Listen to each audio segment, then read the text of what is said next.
kita semua sudah tidak sabar untuk sesi berikutnya. Ini ada pemateri kedua tentang programming. Saya yakin banyak saya yang penasaran gitu. Kira-kira programming itu untuk alumni matematika itu seperti apa ya gitu. Nah, pemateri kita kali ini adalah Pak Doni Rubiagatra. Selamat pagi, assalamualaikum Pak Doni. Semoga dalam keadaan sehat. Dengar ya? Iya, sedikit kecil suaranya Pak. Tes. Oke. Bisa dibesarkan sedikit lagi Pak mungkin? Sebentar.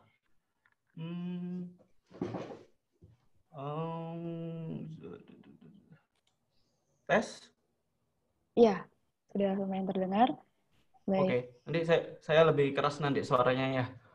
Oh iya, siap. Terima kasih Pak Doni. Pak Doni, sebelum saya bacakan CV-nya, ini ada pesan dari rekan dosen, dari Pak Zulfikar. Beliau menitipkan salam, katanya dulu satu alumni dengan Pak Doni. Oh iya, ya. Salam. Oh Pak, oh iya Pak. Mas, oh ya Pak Zulfikar ya. Geomatika ya. Iya. Apa?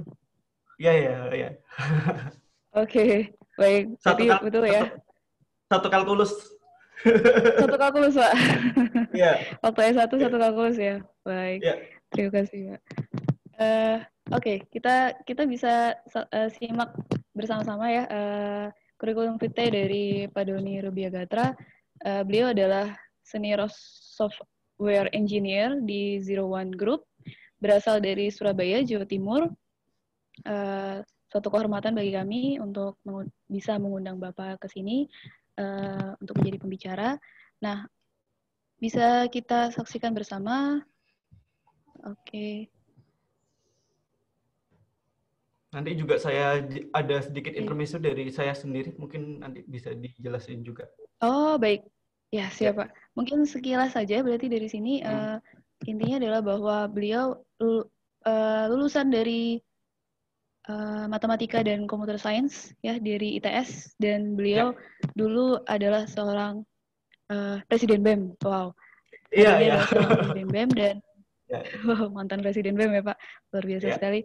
Dan ini ada beberapa pencapaian juga. Jadi banyak menjadi pembicara ya di PI Conference. Nah, itu beberapa tahun belakangan itu di berbagai negara.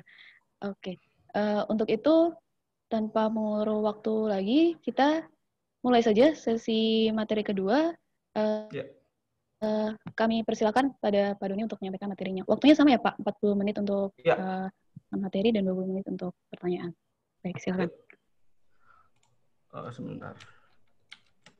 Kelihatan? Sudah kelihatan? Ya, kelihatan. Oke. Assalamualaikum warahmatullahi wabarakatuh. Waalaikumsalam. Perkenalkan, namaku Doni. Jadi kemarin dimintain tolong untuk sedikit sharing tentang pengalaman lulusan matematika di bidang industri, terutama di bidang teknologi, programming, software engineering. Nah, di sini aku bakal ngajak teman-teman untuk akan sedikit beda perspektifnya dengan Mas Syaza ya tadi ya. Akan sedikit berbeda perspektifnya karena kalau dengan Mas Syaza sudah berada di perusahaan yang cukup established, udah perusahaan yang cukup gede. Yang akan saya bawakan adalah bagaimana pengalaman di perusahaan startup atau perusahaan teknologi, gimana kesannya, apa yang harus dipersiapkan, dan saya akan membawakan judul masa keemasan lulusan matematika di Indonesia. Kenapa di Indonesia? Karena sebenarnya keemasan lulusan matematika itu di luar negeri itu udah lama dari dulu. Tapi beberapa belakangan ini, beruntunglah kalian yang jurusan matematika bakal punya benefit lebih ketika akan menghadapi dunia kerja di bidang teknologi. Tadi sedikit sudah dijelasin tentang LinkedIn, bagaimana CV saya. Saya S1-nya Matematika ITS 2011. Saya co-founder dari Surabaya Python, jadi sebuah komunitas Python programming di Surabaya dari tahun 2016. Tahun lalu jadi chairman untuk Python Conference Internasional di Surabaya. Kita mengundang macam-macam speaker dari India, Jepang, multinasional, dan itu diadakan di Surabaya. Jadi PyCon ketiga. Saya juga sebagai Community Manager di Data Science Indonesia di Jawa Timur. Jadi khususnya kami sudah bekerja sama dengan beberapa kampus negeri maupun swasta di Jawa Timur untuk mengajarkan tentang data science. Saya juga associate lecturer di Universitas Ciputra, jadi saya juga dosen. Saya mengajar 2 mata kuliah. Yang pertama itu Cloud and Distributed Computing sama Applied Data Science. Jadi nanti misalnya kalau dari ITERA ingin bekerja sama membantu untuk dalam proses mengajar perkuliahan tentang komputasi, tentang data science, nanti bisa kontak mungkin setelah ini mungkin kita bisa diskusikan untuk materi pembelajaran yang seperti di industri itu seperti apa sih digunainnya kayak gitu. Dulu software engineer Kumparan, jadi Kumparan salah satu media terbesar di Indonesia dengan banyak sekali visitornya dan usernya. Sekarang sebagai senior software engineer di Zero One Group. Nah, mungkin kenalan dulu Zero One Group itu apa. Jadi ini sebenarnya perusahaan baru, perusahaan yang didirikan mungkin tahun lalu, dan saya kenal banget dengan para pendirinya karena sering bertemu di conference. Jadi saya punya cukup kedekatan emosional dengan pendirinya. Kami ada di berbagai macam bidang. Yang pertama adalah Zero One Teknologi tentang otomasi dan spesialis di optimasi. Zero One Consulting sebagai CTO as a Service. Jadi salah satu klien dari kami adalah Kopi Kenangan. Kalau pernah dengar, Kopi Kenangan itu adalah salah satu kopi chain yang cukup pertumbuhan paling pesat di Indonesia. Kalau pernah dengar beritanya adalah diinvest oleh Jay-Z dan Beyonce, salah satunya. Zero One Digital, jadi kalau pengen mengerti tentang digital marketing, sosial media, kita ada juga unitnya di sana. Dan Zero One Software, sebuah software development agency yang dimana kebanyakan kita akan memprovide kebutuhan software di dunia industri ataupun ERP. Nah, kebetulan saya berada di dalam Zero One Teknologi.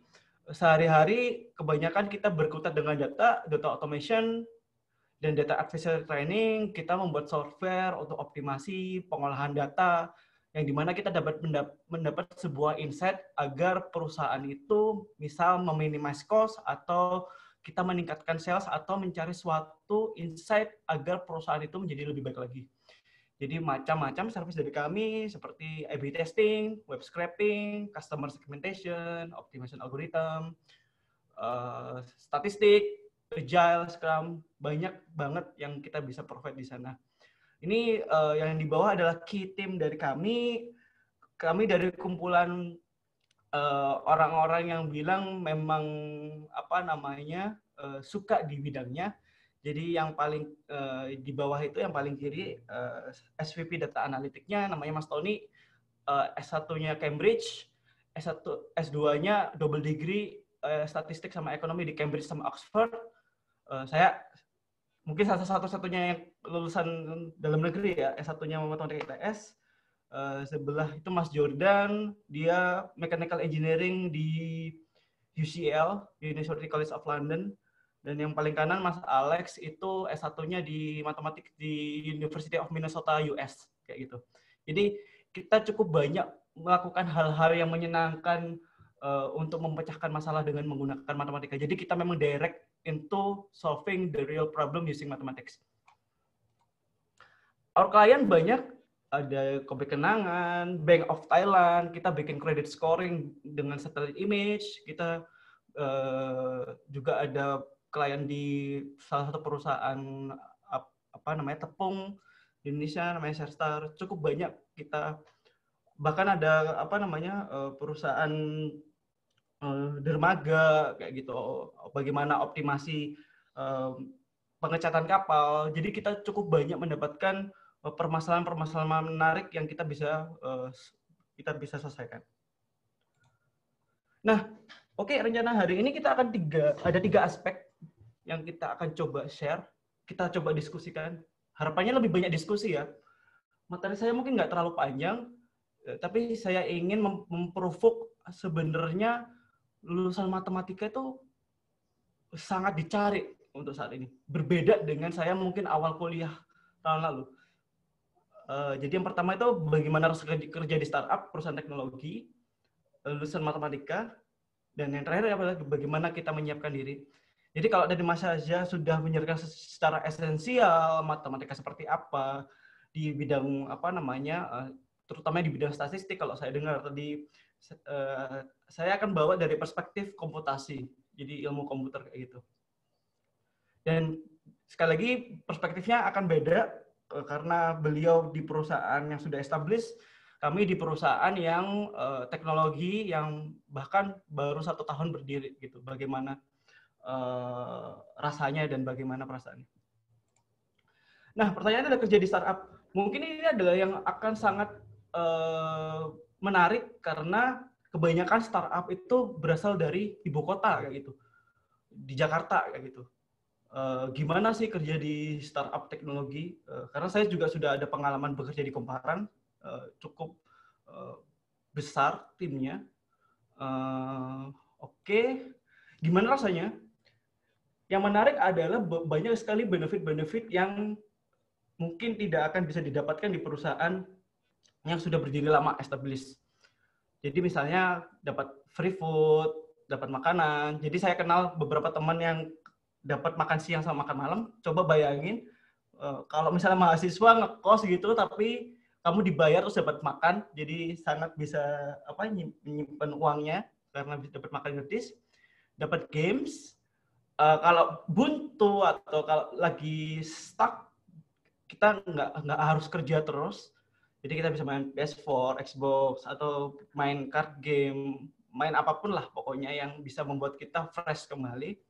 Benefitnya juga nggak kalah dari perusahaan yang sudah besar seperti BUMN ataupun PNS, banyak salary yang cukup bersaing dan banyak sekali allowance yang lain, entah asuransi dan segala macamnya. Nah, yang terpenting dari startup itu kadang-kadang kita bisa direct impact on people's life. Kita bisa membantu berpengaruh terhadap kehidupan orang sekitar. Kita tahu bahwa Gojek sangat berpengaruh. Kita tahu bahwa Traveloka sangat berpengaruh terhadap daily kita. Dan itu dirasakan banget oleh kita kayak gitu.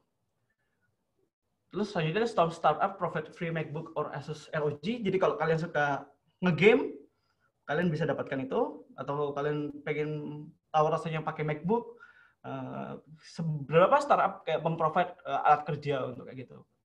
Jadi kalau di Komparan dulu di provide salah satu alat kerja, jadi kalian pilih mau MacBook atau Asus ROG. Nah, yang terpenting adalah dari saya adalah yang terakhir, remote work and flexible working hours. Jadi beda. Jadi kalau tadi kalau lihat videonya Mas Yazza sepertinya di kantor pakai kemeja gitu kan ya. Saya di rumah, saya pakai kaos sehari-hari kalau kerja kayak gitu, dan saya sudah remote work. Jadi 2 perusahaan terakhir saya di Jakarta. Saya remote work dari Surabaya sudah 2 tahun yang lalu. Jadi mungkin gara-gara ada pandemi seperti ini, orang mulai beradaptasi dengan remote working. Saya sudah merasakan remote working semenjak tahun 2018 kayak gitu. Dan saya mengerjakan segala sesuatunya dari Surabaya. Jadi benefitnya juga mungkin kayak offeringnya adalah Jakarta, salary-nya harga Jakarta, tapi living cost-nya Surabaya. Jadi itu sangat beneficial sekali sih bagi aku. Lanjut. Nah, dan yang membuat saya tertarik bekerja di bidang teknologi adalah kemampuan untuk mengembangkan diri. Jadi yang tadi sudah dijelaskan bahwa saya sering menjadi PyCon speaker, semua itu disupport oleh kantor. Jadi pertama kali saya keluar negeri, saya jadi speaker di PyCon Korea, kayak gitu.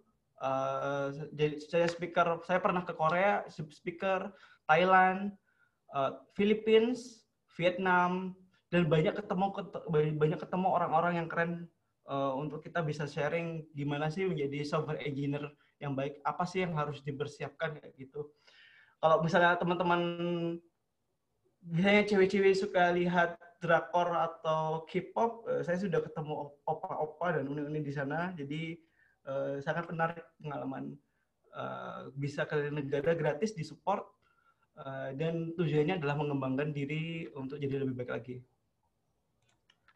Nah ini kemarin contoh tahun lalu kita bikin Python, kita full 3 hari setelah tiketnya kita buka sold out. Ini adalah Python ketiga, sebuah conference di mana kita belajar Python programming kayak gitu dari macam-macam.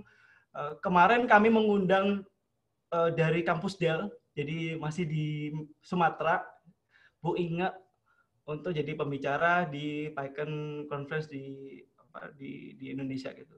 Dan banyak sekali dari Gojek, Traveloka, banyak banget yang menjadi speaker dan peserta, bahkan dari luar negeri, dari Jepang, dari India, dari Taiwan. Kita punya banyak networking yang besar di sana. Nah, ini juga salah satu kesukaan kami, karena kami sukanya adalah problem solving dan bisa jadi uang kayak gitu. Kami juga sering menuliskan blog di Medium. Kalau pernah ada yang tahu Medium, silakan visit kami di Medium 01 Group. Ini tulisan dari Mas Antoni tentang SVP Data Analytics-nya, tentang customer segmentation, tapi kita mengambil perspektif dari computer vision. Jadi bisa dibaca ngomong tentang matrix, PCA dan segala macamnya. Kita tuliskan di sana. Kalau saya menuliskan tentang closure, salah satu bahasa functional programming, mungkin jarang banget dengernya, tapi salah satu bahasa pemrograman yang menerapkan tentang functional mindset dalam lambda kalkulus. Jadi sangat menarik sekali untuk dipelajari. Dan ini mungkin sedikit contoh apa yang kita kerjakan, problem apa yang kita coba solve. Jadi kita sempat bikin sampai kita ketika ada permasalahan kita sampai bikinkan white paper-nya, constraint-nya apa, permasalahannya apa, variabelnya apa. Dan kebetulan ini constraint-nya adalah optimasi untuk multi-period grinding. Grinding itu adalah proses dari gandum menjadi sebuah tepung kayak gitu. Dan ini kalau masih ke bawahnya masih panjang sebenarnya, masih panjang tentang bagaimana kita coba mencoba untuk menyelesaikan masalahnya. Kita menggunakan misalnya search algorithm, banyak banget. Jadi saya benar-benar di tim kami itu benar-benar solve itu dengan matematika kayak gitu. Kayak benar-benar kami gunakan itu. Jadi yang diajarin di kampus itu benar-benar digunakan untuk jadiin uang kayak gitu sederhananya. Nah, sedikit sudah disinggung sama Mas Syasha juga. Jadi tipikal lulusan matematika itu ada 2 selalu, dan tadi itu sudah disebutkan. Yang satu adalah pengajar, pasti entah dosen, entah guru, entah jadi pengajar bimbel, itu yang paling familiar, pengajar bimbel. Yang kedua adalah kerja di bank kayak gitu. Jadi mungkin ini kayak jadi stereotip gitu ya. Stereotip apa sih? Kenapa sih lulusan matematika itu bisa aja? Dan bener yang dikatakan Mas Syazia, sebenarnya banyak banget yang kita bisa lakuin sebenarnya sebagai lulusan matematika gitu. Jadi tidak hanya stereotip menjadi dosen, guru, pengajar bimbel, bekerja di bank. Sebenarnya banyak hal. Dan gara-garanya ada perkembangan teknologi yang cukup pesat, kita bisa mampu menyelesaikan permasalahan-permasalahan itu secara langsung. Dan yang menarik adalah setiap saya mengisi materi gitu, misalnya di jurusan matematika, saya sering menanyakan bahwa siapa, dan saya akan coba tanyakan ini, silahkan jawab sendiri-sendiri masing-masing. Kalian memilih matematika pilihan keberapa?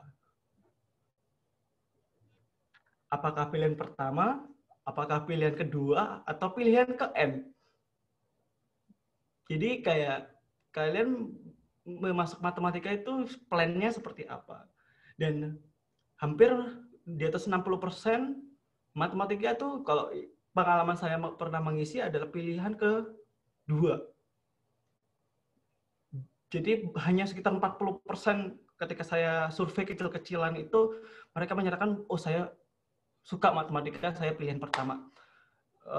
Kebanyakan pilihan kedua. Dan tidak sedikit yang pilihan ke N. Entah pilihan ketiga, pilihan keempat. Jadi masih banyak stereotip atau paradigma bahwa matematika itu masih jatuhnya jadi pengajar dan bekerja di bank. Nah, kembali ke pertanyaan yang awal, kenapa aku bisa bilang mengapa masa keemasan? Ada hal yang men-trigger bahwa kalian akan beruntung masuk lulusan matematika di bidang industri teknologi yang sekarang. Data. Jadi semua itu ada datanya. Data is everywhere. Kalau pernah dengar, data is the new oil. Siapa yang bisa manage data dan mengambil advantage dari data tersebut, dia akan practically bisa dalam tanda kutip menguasai dunia itu. Dan sebenarnya data itu sudah kalian rasakan gitu setiap hari kayak gitu. Dan kalian mungkin tidak terasa bahwa kalian sudah menggunakan data dan algoritma dalam kehidupan sehari-hari. Contoh yang paling sederhana, saya akan coba sampaikan beberapa contohnya. Saya yakin yang kampus di sini di ITERA pasti punya Instagram kayak gitu kan. Ya kan? Pasti punya Instagram kayak gitu. Apalagi sekarang filter yang paling ngetren itu filter berber deh gitu. Suka pakai suka pakai filter yang bikin kamu cantik atau bikin kamu ganteng gitulah ya. Atau yang suka BTS, kalian bisa follow mereka gitu, kalian bisa ikuti mereka. Tapi sadar nggak bahwa setiap aktivitas kalian di sosial media kalian ada dicatat datanya, kalian di track datanya. Misalkan nih kalian suka kepo gitu ya, stalking sama gebetan kalian gitu di storiesnya. Kalian suka selalu buka stories gebetan si A. Story-nya itu akan selalu muncul di paling kiri. Kalau kalian selalu berinteraksi gitu. Jadi kayak ada sebuah algoritma yang gimana semakin kalian terengage dengan seseorang, maka orang tersebut akan selalu muncul di story paling kiri. Atau kalian suka komen, suka like feed seseorang, maka ketika kalian buka home, kalian feed atau foto seseorang tersebut akan selalu muncul di atas kayak gitu. Jadi aktivitas kalian sudah tercatat dan sudah terdefinisi oleh algoritma, sehingga pertanyaannya siapa yang ngerjakan itu? Orang seperti apa yang bisa mengerjakan itu? Jadi itu ya pasti familiar dengan search Instagram. Kalian suka BTS, kalian suka apalah ya di Instagram gitu. Kalian ketika buka search itu yang akan sering muncul. Kalian suka bola, itu akan muncul selalu di search kalian di awal. Gitu. Katakanlah filter. Ketika kita ngomong filter, sebenarnya juga ada behind the scene-nya itu ya kita ngomong matrix, kita ngomong sinyal, transformasi Fourier, banyak banget sebenarnya yang dikerjakan di sana kayak gitu. Dan ya image processing sebenarnya sebuah operasi matematika semua untuk mengetahui supaya berber itu ada di jidat kalian. Itu softwarenya harus tahu jidatnya itu sebelah mana gitu, pipinya itu sebelah mana. Dan karena saya dulu tugas akhirnya tentang image processing dengan aljabar, jadi kayak saya familiar dengan hal-hal seperti itu. Itu yang pertama tentang Instagram gitu. Yang kedua, sekarang sangat sering banget kita menggunakan Gojek atau Grab. Jadi kayak sehari-hari, apalagi semasa pandemi ini, GoFood itu penyelamat atau GrabFood itu penyelamat. Tapi kalian pasti tahu bahwa kalian historinya akan di-track.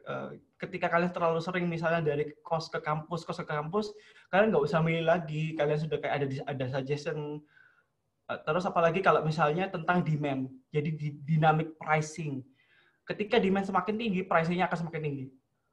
Jadi misalnya kalian pulang kampus, pulang kerja, hujan, maka kalian kalau menggunakan Gojek atau Grab, harganya mungkin bisa kayak sampai 1,5-2 kali lipat dari harga reguler.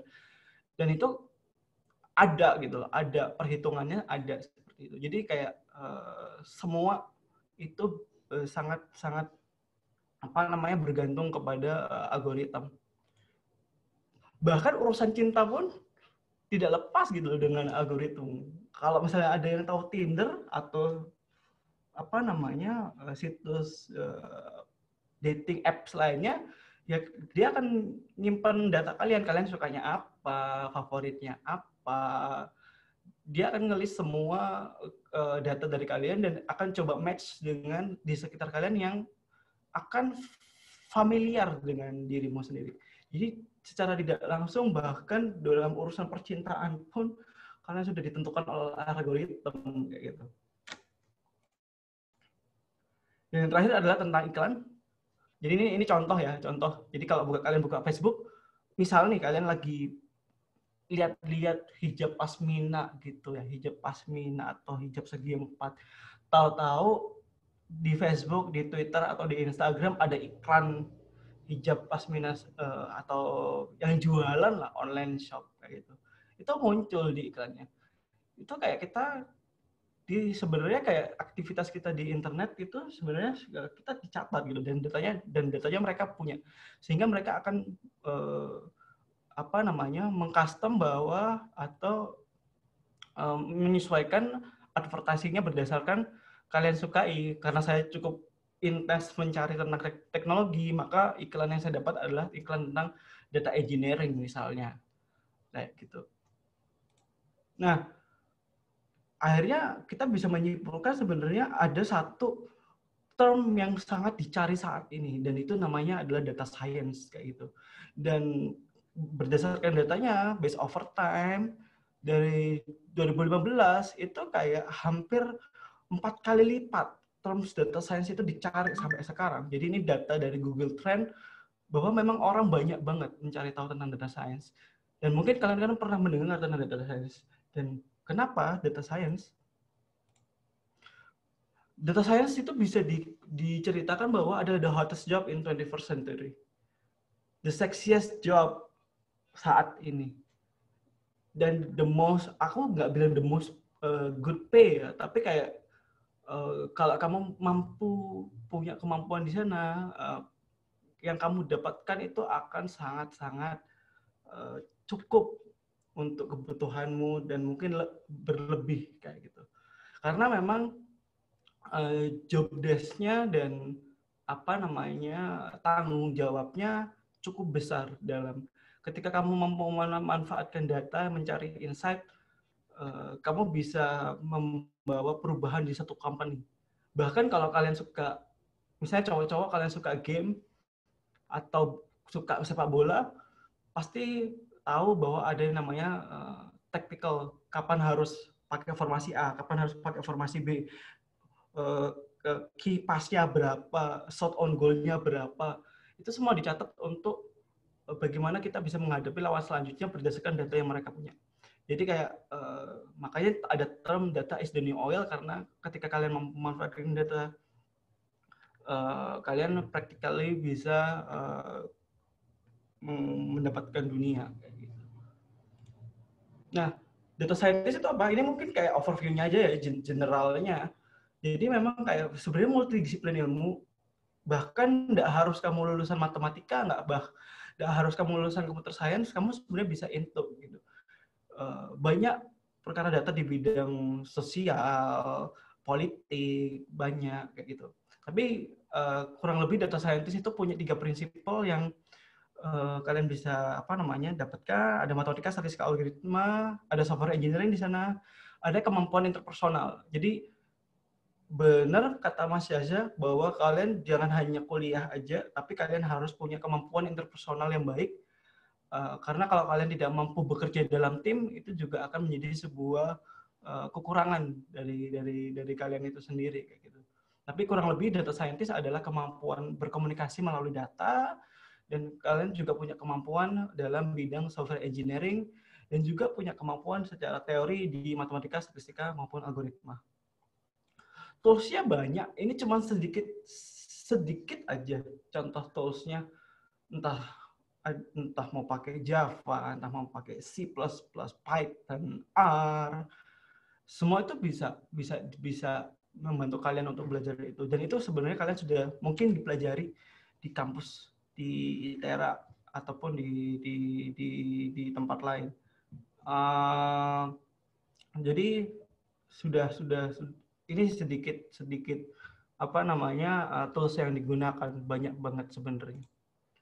Dan sekali lagi kenapa masa keemasan, ketika kalian coba cari requirement pekerjaan, dulu itu saya jarang banget melihat pekerjaan itu requirement pertamanya adalah lulusan matematika.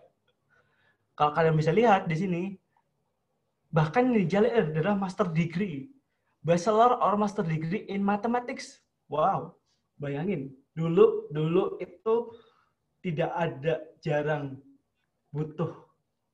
Ketika ada technical, kita menyelesaikan itu dicari lulusan matematika. Tapi sekarang bahkan master degree itu dicari. Even PhD itu dicari. Jadi dicari untuk kerja. Di perusahaan sebelumnya saya dapat kolega PhD perminyakan gitu dari Eropa, orang Indo. Jadi kayak baru sekarang bener-bener kelihatan bahwa di Indonesia kalian yang jago di perkara problem solving itu dicari, dan matematika di posisi pertama. Ini sedikit requirement, misalnya ada Python, ada Excel, ada R. Jadi ini contoh contoh pekerjaan. Ini juga Tokopedia, data scientist, dan lagi-lagi matematika pertama dicari, matematika, fisika, dan computer science kayak gitu. Dan yang lainnya juga jadi ada tools-tools yang lain, Python, R, dan segala macamnya. Banyak ada clustering, tahu SVM, linear modeling, random forest, etc. Tapi kita bisa tahu bahwa sebenarnya jurusan yang kita tekuni ini dicari banget sekarang. Dan itu kalian bisa cari semua di pekerjaan tentang data analis, data scientist di Indonesia. Kalian bisa cari di LinkedIn, banyak banget. Kalian bisa dicari di Glassdoor, kalian bisa cari di Indeed, banyak. Jadi kalian kalau dari sekarang kalian bisa cari banyak pekerjaan di sana. Nah, yang terakhir tentang siapkan dirimu, apa sih yang harus dipersiapkan? Nah, kalau dari jurusan matematika yang bisa saya bilang adalah apa yang bisa ditawarkan, banyak advantage-nya kita. Jadi, dan sudah cukup banyak dijelaskan juga dari Mas Syasha tentang teori, analisis aljabar, terapan kalian bisa berangkat dari aktuaria, matematika modeling, finance, operation research, atau dari ilmu komputer kalian berangkat dari kalian suka komputasi, kalian suka machine learning, kalian bisa berangkat dari minor atau sub dari matematika itu sendiri. Dan kalian bisa terjun ke dunia data science atau data engineering atau segala macamnya bergantung dari kalian sukanya di mana. Kalau cerita, tugas akhir saya di ilmu komputer dan aljabar, jadi berkaitan dengan citra, tapi kita ngomong domainnya di ring, domainnya di ring, di modulo. Jadi kalau kalian masih bingung kalian mau gimana, cari yang kalian suka. Nah, kenapa saya bisa mikir TA seperti itu? Karena saya dulu suka nonton film namanya The Imitation Game. Jadi ngelihat bahwa ternyata kriptografi keren ya, gitu. Makanya saya di perkuliahan saya ternyata senang tentang komputer dan kriptografi. Akhirnya saya terjunlah di dunia komputasi seperti itu. Ini sedikit caranya. Yang pertama adalah cari spesialisasi kalian latihan, kalian cari, biasakan dari semester awal cari pekerjaan yang kalian suka dan cari baca requirement-nya. Siapin CV, terus siapin interviewnya. Ini contoh pekerjaan yang di dunia data, ada yang namanya business intelligence, analis, ada data analyst, data scientist, data engineer, software engineer khusus di machine learning atau AI, artificial intelligence, mungkin kalian sering dengar. Researcher, banyak sekarang perusahaan yang membuka researcher, jadi kalau kalian suka ngerjain TA, bayangin researcher itu kayak TA tiap bulan gitu. Tugas akhir atau skripsi tiap bulan. Bahkan ada yang namanya UX researcher, bagaimana kita mempelajari tentang user experience, kenapa tombol itu harus biru, kenapa tombol itu harus merah, berapa pixel ukurannya. Banyak hal yang dikerjain.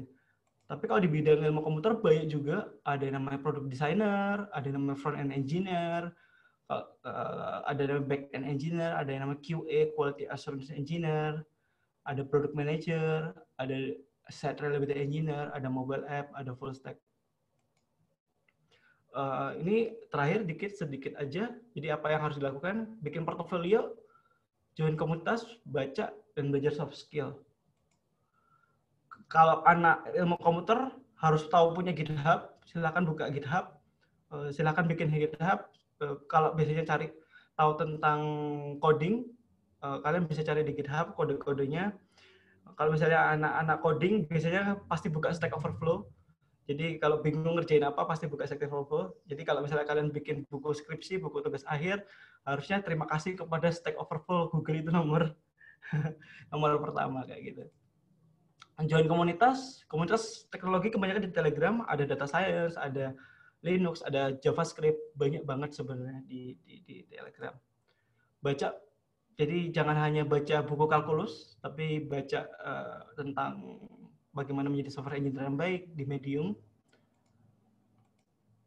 Dan jangan lupa join komunitas, kalian kalau bisa kalian kontribusi, karena menurut saya cara terbaik untuk belajar adalah untuk mengajarkan ke orang lain. Jadi dengan komunitas kalian akan mencoba untuk mengajarkan apa yang kalian ketahui untuk orang lain, dan kalian punya waktu lebih untuk belajar hal itu. Makanya saya tidak bosan untuk kalian bahwa kalian joinlah komunitas dan coba share pengalaman kalian itu di tempat lain, karena cara terbaik belajar adalah untuk mengajar. Yang terakhir, berani bersaing. Jadi kalau tadi Mas Yaza melihatnya dari CV, dari IPK, dari segala macamnya, agak sedikit perspektifnya beda. Kalau kita ngomong teknologi, saya tidak pernah mengeluarkan ijazah sekalipun sampai sekarang. Jadi saya tidak pernah melamar pekerjaan itu pakai ijazah. Jadi ijazah saya tersimpan baik di lokernya ibu.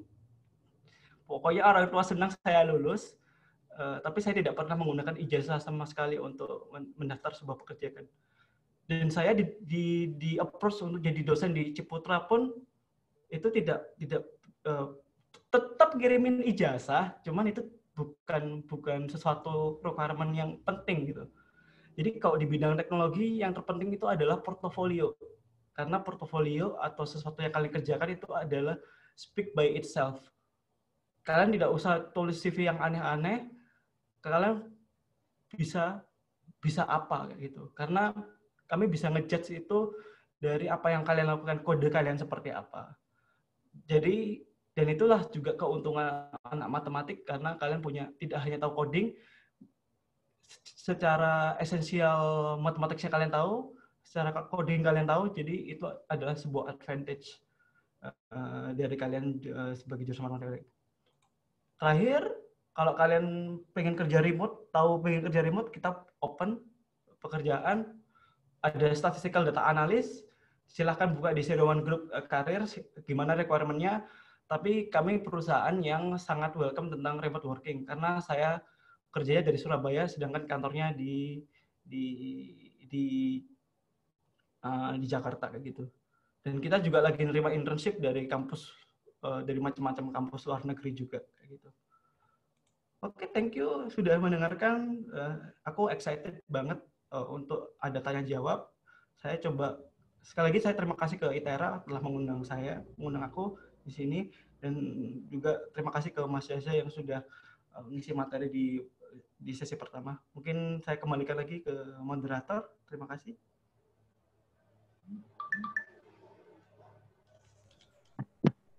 Baik, terima kasih banyak Pak Doni atas materinya yang sangat inspiratif ya. Jadi teman-teman sudah mulai banyak yang punya gambaran begitu. Bagaimana sih sebenarnya programming, dan menarik ya. Bagaimana daily activity kita itu bisa terekam jejaknya seolah-olah seperti di mata-matai ya.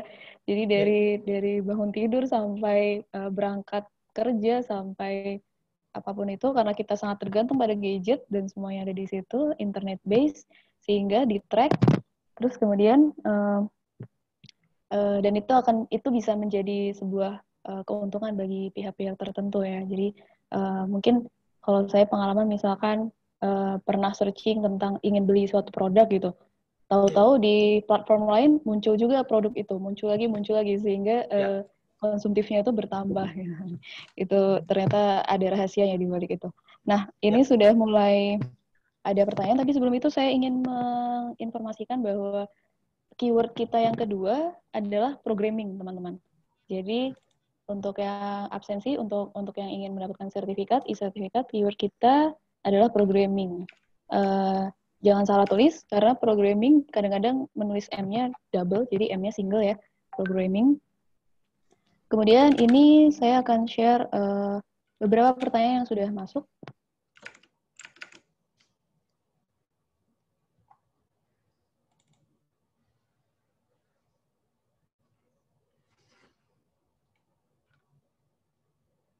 Baik, cukup banyak pertanyaan yang masuk.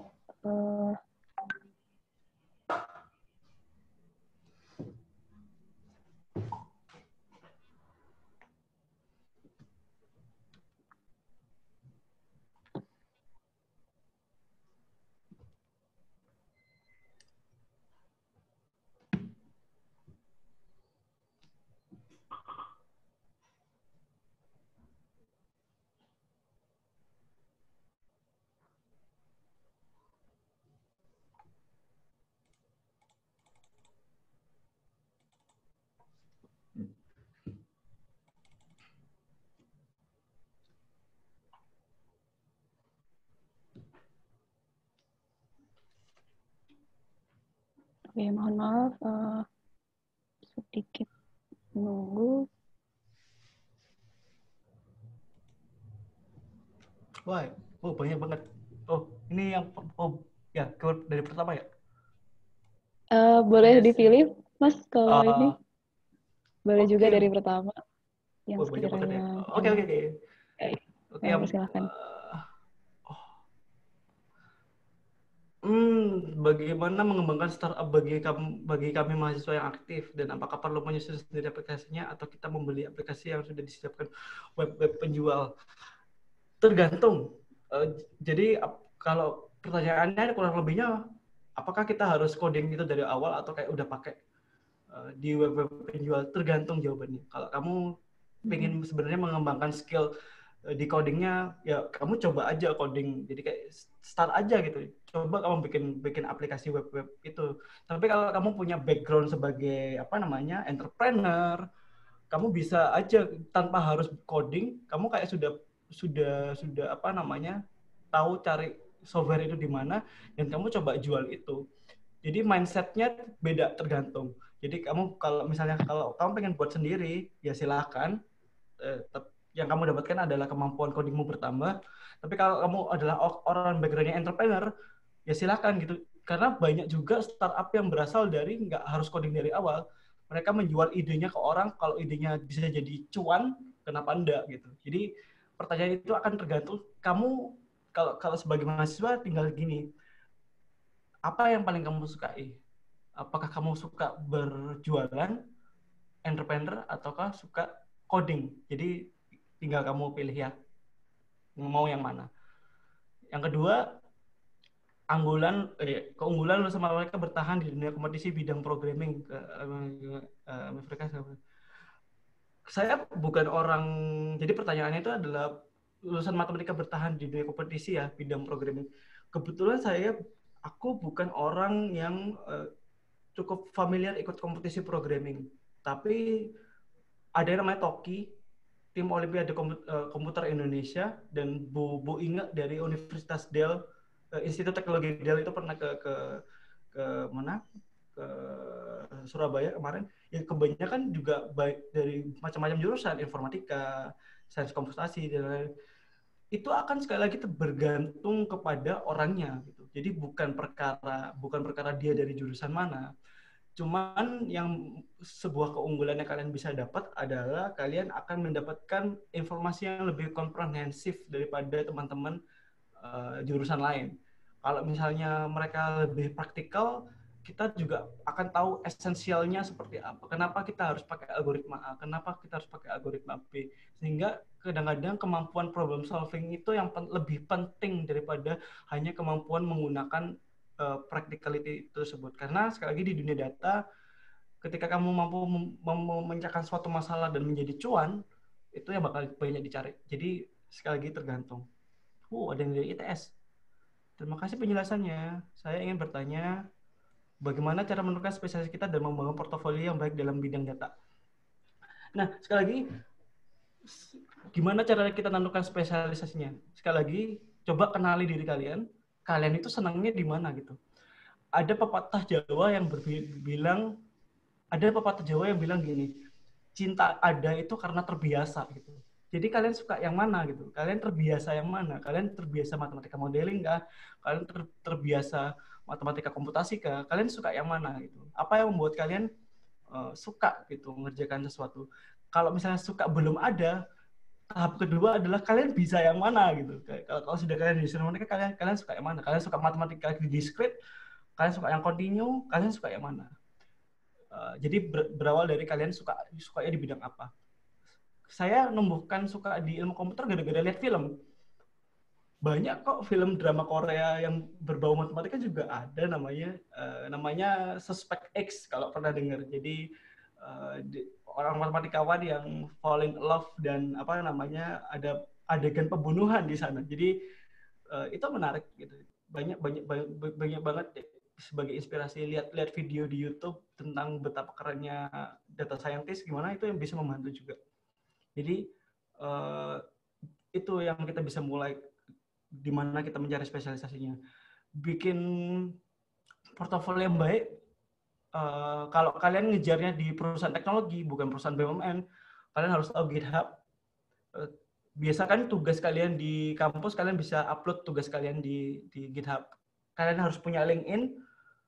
Ketika kalian ngerjakan sesuatu, kalian coba show off itu ke orang-orang. Kalian pastikan join komunitas karena kalian bisa show off itu di komunitas. Sehingga karena membangun portofolio itu nggak hanya nunggu habis tugas akhir, tapi membangun portofolio itu bisa dari semester pertama. Jadi jangan salah kaprah bahwa portofolio itu harus dibuat setelah lulus. Kayak gitu. Jadi kalian bisa dari awal. Lanjut. Sebagai mahasiswa matematika, apakah perlu juga untuk mempelajari pemrograman lebih lanjut? Karena sejauh ini saya hanya mempelajari sebagian kecil materi dasarnya saja. Dan berapa level minimum untuk menguasai bahasa pemrograman seperti Python untuk bisa beradaptasi di dunia kerja? Pertanyaannya, apakah perlu? Ini akan jawabanku yang akan selalu aku jawab. Tergantung. It depends. Kalau kalian suka programming, ya harus dikejar itu programmingnya. Karena kemampuan problem solving tidak akan bisa diimplementasikan ketika kalian tidak mampu menjabarkan itu dalam code. Jadi kalau kalian ngomong sebagian kecil materi yang bisa kalian pelajari, kalian harus menguasai paling enggak apa itu aplikasi web, apakah itu sederhananya aja lah basicnya. Kalau kalian di bidang data, kalian tahu supervised learning itu gimana di Python, analisis data itu gimana di Python, terus kalian bisa bikin report, kalian bisa bikin dashboard.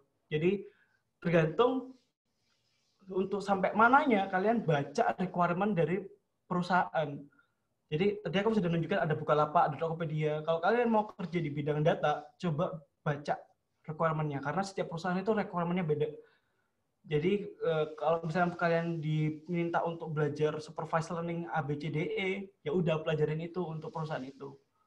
Jadi ini yang mungkin agak sedikit berbeda dengan perusahaan yang sudah berdiri lama dan di industri yang berbeda. Jadi akan sekali lagi bergantung kepada perusahaan yang ada.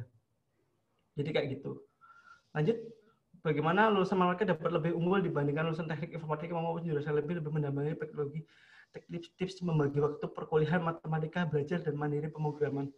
Panjang sekali. Matematik pasti jawaban yang sering ditanyakan adalah seperti ini, kayak sebenarnya tinggal mindset aja sih sebenarnya. Tinggal mindset adalah bahwa kalian itu sebenarnya tidak ada perbedaan yang secara signifikan gitu dengan jurusan lain.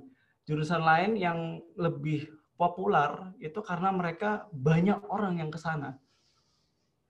Sesederhana itu, banyak orang karena mereka populer. Sedangkan ilmunya pun basically sama gitu. Basically sama. Yang kalian bisa rubah adalah mindset kalian. Sebenarnya kalian bisa achieve itu. Kalian bisa cari apa yang kalian senangi. Bahkan kalau misalnya kalian manajerial, kalian bisa berkecimpung di operation research misalnya kayak gitu, ke manajemen, dekat dengan teknologi industri, dekat dengan manajemen. Kalian suka misalnya bisa dekat dengan mechanical, modeling, fluida, kalian bisa dekat dengan pertambangan. Jadi kayak peluangnya itu unlimited, cuman yang harus kalian lepaskan itu adalah mindset limited kalian dulu. Jadi kayak jangan merasa inferior terhadap jurusan lain. Karena basically is the same, tinggal merubah mindset kalian. Jadi sebenarnya kita tidak dalam posisi tertinggal, tapi lebih ke arah mindset kalian. Dan sudah saya tunjukkan bahwa kalian itu dicari gitu. Jurusan kalian itu dicari. Saya sudah kasih contoh 2 tadi dicari. Matematika lulusan pertama. Ada pun yang nggak nyebutin informatika gitu. Yang disebutin adalah computer science. Jadi kayak sekarang terbalik kan, malah kalian yang dicari. Tinggal kalian mindset-nya yang dirubah. Kayak gitu. Yang lanjutnya, apakah prodi biologi bisa bekerja di bidang biologi? Bisa. Ada yang namanya komputasi biologi. Kayak gitu. Dan kalian tahu kayak COVID ini, tahu nggak bahwa tim pertama yang memberitahukan genom COVID itu dari orang-orang komputasi biologi. Jadi dia sequence datanya, karena datanya sequence, dia kayak nge-sequence data COVID saat ini, coronavirus, dan itu di-share ke research gitu. Ada teknobiomedik namanya. Kalau yang jurusan praktikal ada namanya jurusan teknobiomedik. Banyak banget spesialisasi, misalnya bahkan biologi kimia pun ada gitu. Jadi makanya aku bilang data science ini adalah multidisiplin ilmu, tergantung marketnya gimana. Tergantung bahkan kalau kita ngomong biologi tentang pangan di US pun semuanya itu sudah pakai data gitu. Sama kayak tadi misalnya di Mas Syaza, di perkebunan itu mereka pakai data gitu. Dan akan baiknya ketika kalian tahu medannya seperti apa, seperti yang sudah dibicarakan, dan kalian tahu problem solving-nya di mana. Jadi tidak ada batasan jurusan. Bahkan politik pun bisa itu. Kalau kamu tahu datanya, kamu bisa berpolitik kayak gitu. Jadi sangat welcome, sangat terbuka tentang data itu sendiri. Terus ini yang terakhir anak SMA ya. SMA 1. Untuk belajar mau software tertentu diawali dengan minat dan niat individu. Nah, kalau berdasarkan pengalaman studi, bagaimana masa kemampuan skill programming? Banyak hal. Jadi sebenarnya ada website, kalian bisa belajar programming secara langsung. Ada yang namanya code. Aku kayak encourage teman-teman bahasa Inggrisnya harus bagus ya. Karena kebanyakan resource programming itu pakai bahasa Inggris semua. Jadi ada yang namanya Code Academy, ada yang namanya HackerRank. Nanti kalian bisa DM, kalian bisa kayak kontak aku DM Instagram atau apa untuk tanya lebih lanjut tentang guidance-nya. Kalian mau belajar seperti apa? Coba kontak aku setelah ini, nanti akan coba mungkin tak kasih gambaran apa yang harus dipelajari dan bagaimana spesifiknya pekerjaan di bidang teknologi sekarang. Tapi pengalamanku adalah aku belajar dari website, terus belajar sendiri, terus join komunitas karena kalau belajar sendiri itu kadang-kadang pernah buntu gitu. Jadi butuh komunitas untuk kayak share, aku nggak ngerti di sini nih, bisa ada yang jelasin nggak gitu. Jadi sekali lagi, kalau misalnya kamu masih SMA, cari teman yang sama-sama suka dengan programming kayak gitu. Kalian punya teman belajar bareng. Kalau di ITERA, kebetulan DSI, Data Science Indonesia, berbau tentang data itu baru ada di Riau ya. Jadi saya nggak tahu kalau di Lampung belum ada itunya, belum ada apa namanya cabangnya. Tapi kalau misalnya ITERA atau khususnya matematika ITERA mau kayak ada kerjasama dengan Data Science Indonesia dan kita kayak bisa ada kayak kelas di luar kuliah, ada workshop untuk lebih lanjut, nanti bisa kontak kami di DSI untuk bisa mengadakan workshop tentang data science dan sebagainya macamnya. Itu aja sih yang bisa saya jawab. Sudah jam 11. Terima kasih. Saya kembalikan lagi ke moderator. Baik, terima kasih banyak Pak Doni. Ini pertanyaan-pertanyaannya juga nggak kalah menarik dari yang pertama ya. Jadi pada memang antusias sekali mendengarkan tentang programming ini dan bertanya lebih lanjut begitu. Dan terima kasih banyak, sangat menginspirasi.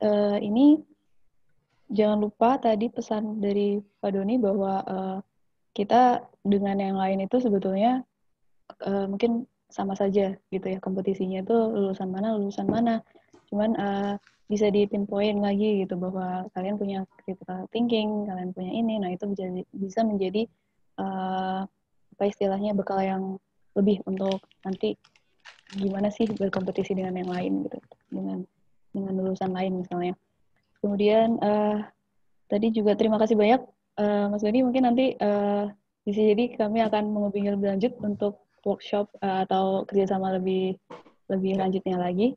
Ya, ini sebetulnya ada satu pertanyaan lagi. Itu kira-kira kalau menurut timeline sebenarnya masih bisa 5 menitan lagi, Mas. Apakah mungkin boleh. masih bisa dijawab? Boleh. Oke. Ini ada satu yang tadi menyempil.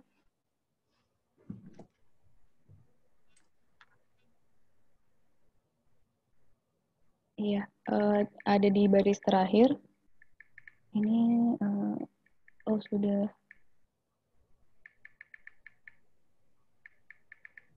Baik, ini dari Ahdan Aziz dari ITERA yang bertanya tentang sumber yang kurang memadai dan agak sulit untuk belajar otodidak gitu. Apakah ada untuk belajar coding mulainya bagaimana? Sumber-sumber referensinya apakah bisa menghubungi juga? Sebentar.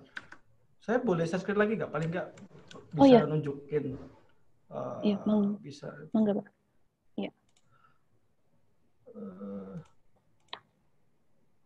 Bisa kelihatan ya? Ya, sudah terlihat. Nah, banyak banget sebenarnya. Jadi makanya saya bilang, aku bilang di dunia kalau bilang sumber yang kurang memadai, iya, jawabannya iya. Kalau bahasa Indonesia sumbernya itu akan relatif lebih sedikit daripada bahasa Inggris. Sebenarnya banyak, ada namanya Code Academy, kalian bisa lihat di sini katalognya, dan ini gratis gitu. Kalian apalagi kalian ada belajar computer science, ada data science, dan ini semua gratis kayak gitu. Tapi bahasa Inggris ada yang namanya Free Code Camp. Itu semua tutorial ada yang namanya Data Camp. Jadi build project, dapat sertifikasi, dan ini free. Bayangin, free semua. Belajar JavaScript, machine learning Python, itu free gitu. Kalian bisa belajar sendiri gitu. Dan gimana kalian manage waktu? Ya nggak usah kayak tiap hari 3 jam belajar ini in the weekend. Karena mungkin kalian masih semester 1, kalian bisa start itu. Dan data camp ini juga sebenarnya ini berbayar. Cuman kalau kalian punya email kampus, dapat email kampus ya Mbak? ITERA? Ya, dapat Mas. Dapat. Ada, kalian coba cari ini, GitHub Student Pack. Karena email kampus itu akan sangat berguna untuk mendapatkan diskon. Dan free program dari banyak. Ini jadi dan ada lagi yang namanya Coursera. Kalian belajar katakanlah machine learning nih. Kalau kalian punya kalau kalian punya ah, yang ngajarin pun nggak tanggung-tanggung dari Stanford, dari Harvard. Aku menyelesaikan ini sendiri gitu. Belajar deep learning misalnya. Kalau kalian daftar ini pakai email kampus, free. Bayangin, free. Kalian bisa belajar ini free dan dapat sertifikatnya. Kalau pakai email kampus. Kalau kalian nggak punya email kampus, kalian akan bayar per bulan sekitar 700.000. Kayak gitu. Dan yang ngajarin Google, Stanford, segala macamnya. Dan sekali lagi bahasa Inggris ya. Kayak gitu. Jadi dari kalian bisa belajar di mana aja. Ini ada bacanya nih. Free learning resources during COVID-19 for universities, for government, for university. Jadi kayak bahkan untuk dosen pun ini adalah materi yang baik untuk bisa diberikan ke mahasiswa. Karena saya waktu ngajar di Universitas Ciputra juga menggunakan Coursera dan DataCamp sebagai katalis maupun sebagai suplemen untuk mereka belajar gitu. Kembali lagi ke GitHub. Kalau kalian pakai daftar email kampus, kalian dapat semua gratis. Dapat DataCamp 2 bulan, 3 bulan gratis, dapat belajar HTML, CSS gratis, dapat ini 6 bulan akses gratis. Jadi kayak tidak ada alasan lagi untuk kalian belajar teknologi itu susah. Dan semua ini kamu dapat domain gratis, semuanya gratis asalkan kalian punya email kampus. Why not sekarang pertanyaannya? Tinggal kalian mau nggak belajar bahasa Inggris gitu. Karena semua materi kebanyakan bahasa Inggris. Kalau bingung pakai bahasa Inggris, ya udah, kamu tinggal buka translate aja gitu di sebelahnya. Udah, kalau bingung tinggal copy paste aja gitu. Ini kamu copy paste ke translate, kamu bakal kebiasaan. Jadi resource-resource seperti ini yang sangat penting bagi dosen dan juga bagi mahasiswa. Karena saya juga menggunakan materi-materi di Coursera, dari Stanford, dan dari Harvard untuk membantu proses belajar mengajar. Jadi itu saya mungkin yang aku bisa share. Jadi selama kalian mahasiswa, gunakan email mahasiswa kalian dengan sesama. Karena kalian juga membayar kampus kan, bayar kuliah SPP kan, UKT kan. Jadi kayak ya gunakan gitu, manfaatkan email kampus itu untuk mendapatkan resource yang banyak. Itu aja dari aku. Baik, terima kasih Pak Doni. Jadi itu ya penting ya untuk mahasiswa-mahasiswa terutama tips-tipsnya. Jadi kalau ada yang bertanya kenapa UKT mahal dan segala macam, ternyata benefit di luar sana tuh banyak. Mungkin Iya, kita aja yang belum tahu gitu ya. bener, itu kayak tipikal mahasiswa Indonesia. Iya Mas, apalagi selama pandemi ini banyak sekali memang kita juga sama-sama merasakan gitu. Kita juga bisa relate sih sebetulnya mereka akan kesulitan bagian ekonomi segala macam. Tapi ya mungkin karena WFH, karena kuliah juga di kampus, mestinya yang seperti ini jadi lebih banyak waktu untuk belajar ya, untuk belajar mandiri gitu. Itu menarik sekali. Dan saya bahagia sekali, saya senang sekali dengan sharing ini. Jadi kita terbuka wawasannya karena mungkin teman-teman juga yang tertarik programming dan bila mengaku bahwa belum tahu harus membaca apa, ini juga karena belum tahu istilah-istilah yang harus dipakai gitu dan belum tahu harus mencari di mana. Jadi sangat-sangat apresiasi sekali. Alhamdulillah kita bisa dapat ilmu itu banyak sekali sekarang hari ini. Nah, baik, kita mulai ke pengunjung acara ini. Jadi saya ingin mengingatkan kembali bahwa password atau keyword, maksud saya keyword kedua untuk sesi 2 ini adalah programming. Ya, tadi sudah ditulis programming. Untuk itu teman-teman bisa mulai mengisi link absensinya sehingga nanti bisa mendownload sendiri e-sertifikatnya di email yang akan kami berikan gitu. Kemungkinan besar akan di-download via Google Drive ya. Jadi mohon dicek saja emailnya untuk beberapa hari ke depan. Berikutnya, baik kita ada di penutup.